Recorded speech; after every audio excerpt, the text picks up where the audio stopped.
Assalamualaikum warahmatullahi wabarakatuh.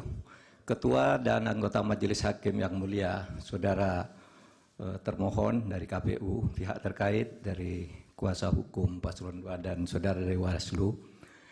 Dalam perjalanannya yang mulia, MK Indonesia pernah memberi warna progresif bagi perkembangan hukum konstitusi di Indonesia dan pernah dinilai sebagai lembaga penegak hukum yang sangat kredibel.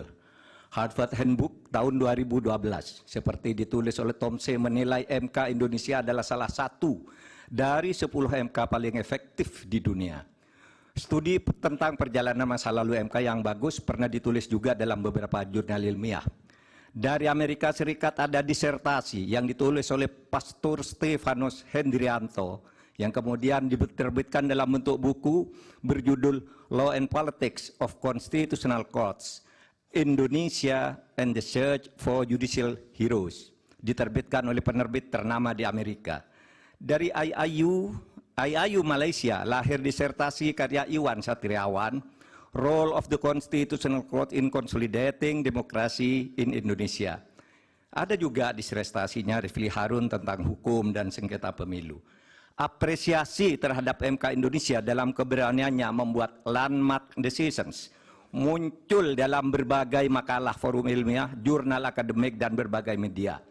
Bahkan dalam konteks penyelesaian sengketa pemilu, Begawan Hukum Sacipto Raharjo pernah menulis tulisan di harian Kompas 14 Juli 2009 dengan judul Tribute untuk Mahkamah Konstitusi yang di dalamnya mengatakan begini, mungkin kita perlu mendirikan sebuah monumen agar orang selalu mengingat bahwa Indonesia pernah memiliki Mahkamah Konstitusi yang bekerja dengan penuh penghormatan, tidak takut terhadap intimidasi. Harian Media Indonesia 7 Juli 2009 menulis editorialnya dengan judul Hormat untuk Mahkamah Konstitusi yang alinea pertamanya dimulai dengan kalimat untung ada Mahkamah Konstitusi. Majelis Hakim yang mulia, salah satu kunci pernah banjirnya apresiasi terhadap MK adalah keberanian MK dalam membuat landmark decisions. Keputusan monumental dengan berani menembus masuk ke relung keadilan substantif sebagai sukma hukum, bukan sekedar keadilan formal prosedural semata.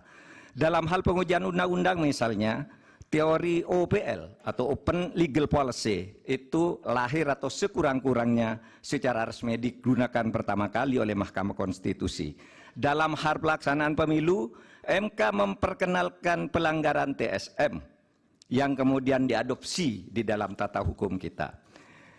Mahaguru Hukum Tata Negara Profesor Yusril Iza Mahendra saat ikut menjadi ahli pada sengketa hasil pemilu 2014 dan bersaksi di MK pada tanggal 15 Juli mengatakan bahwa penilaian atas proses pemilu yang bukan hanya pada angka harus dilakukan oleh MK. Pandangan ini bukan pandangan lama, melainkan pandangan yang selalu baru, yang justru terus berkembang sampai sekarang. Menjadikan MK hanya sekedar mahkamah kalkulator, menurut Pak Yusril, adalah justru merupakan pandangan lama yang sudah diperbarui sekarang. Di berbagai negara judicial activism banyak dilakukan oleh Mahkamah Konstitusi maupun Mahkamah Agung. Beberapa negara membatalkan hasil pemilu yang dilaksanakan secara curang dan melanggar prosedur seperti Australia, Ukraina, Bolivia, Kenya, Malawi, dan Thailand serta beberapa negara. Yang satu disebut ada Belarusia yang dinilai sebagai shame institution atau institusi pengadilan palsu karena selalu diintervensi oleh pemerintah.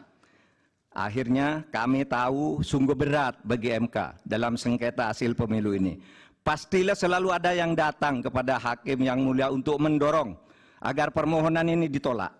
Dan pasti ada pula yang datang yang meminta agar MK mengabulkannya. Yang datang mendorong dan meminta itu tentu tidak harus orang atau institusi, melainkan bisikan hati nurani yang datang bergantian di dada para hakim, yaitu bisikan yang selalu terjadi antara ammaroh dan mutmainnah. Saya memaklumi tidak mudah bagi para hakim untuk menyelesaikan perang batin ini dengan baik. Tetapi akhirnya kami berharap MK mengambil langkah penting untuk menyelamatkan masa depan demokrasi dan hukum di Indonesia. Jangan sampai timbul persepsi bahkan kebiasaan bahwa pemilu hanya bisa dimenangkan oleh yang punya kekuasaan atau yang dekat dengan kekuasaan dan mempunyai uang berlimpah. Jika ini dibiarkan terjadi, berarti keberadaan kita menjadi mundur. Kami berharap agar Majelis Hakim MK dapat bekerja dengan independen, penuh martabat dan penghormatan. Bagi kami yang penting bukan siapa yang menang, siapa yang kalah. Bagi kami, masalah ini adalah beyond election, melainkan harus merupakan edukasi kepada bangsa ini untuk menyelamatkan masa depan Indonesia dengan peradaban yang lebih maju melalui antara lain berhukum dengan elemen dasar sukmanya, yaitu keadilan substantif, moral, dan etika. Terima kasih Yang Mulia. Assalamualaikum warahmatullahi wabarakatuh. Waalaikumsalam.